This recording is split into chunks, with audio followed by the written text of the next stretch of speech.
I do want to get to the other starting point guard from that Lakers-Celtics game, Lonzo Ball. Because, look, the rookie struggled, right, with the shooting thus far. He went 4 of 15 last night in the loss. Here's what Lonzo said after the game. Amin is sitting next to me making weird motions with his hands. It's in my head, to be honest. I know I can shoot the ball.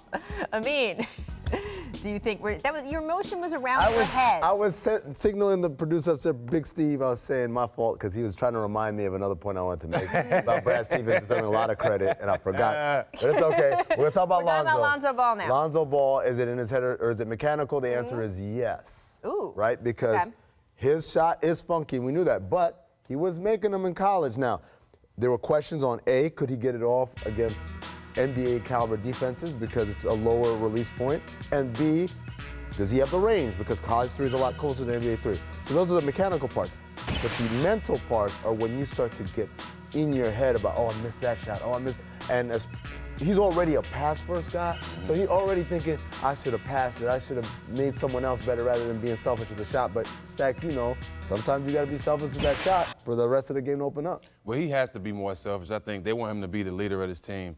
But I'm not worried. This is what rookies go through. You have to figure out your game. You have to figure out your shot. You have to figure out, you know, how to make plays for other guys. And he wants to be that J-Kid type of guy. He doesn't want to be that scorer. But what I love about him is he's not getting rattled. Isn't he though? He's keeping his composure. During games. He just said this is partly. Well, it's mental. It's definitely mental because he's missing shots. But during the game, you don't see him getting technical fouls. You don't see him getting frustrated during the game.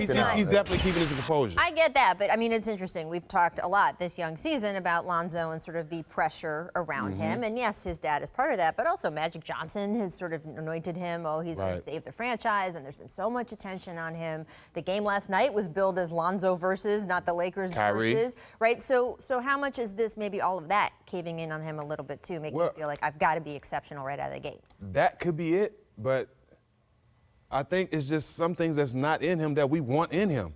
And, you know, I think I want him to show more emotion. I want him to show more passion. I want him to find that Tim Duncan where you can play hard, you can show all that passion, but you're still calm and you're still laid back. You know what I'm saying? Tim was great at that. I think he can get to that point, but he's still a rookie, and we have to remember that. And my thing is, I don't get the feeling that it's those other bigger pressures. I think this is very simple. It's basketball. I'm not making shots, and now I feel guilty because I feel like I'm letting my team down. I think that's the main thing for him right now. He just got to work through it. Well, again, though, this is why, and look, Jason Tatum got hurt last night, but this is why it's better to be a rookie on a team where you're not the only star. Because Jason Tatum can have a bad night and nobody cares. Nobody notices. Lonzo has a bad night. We're talking about on TV the next day.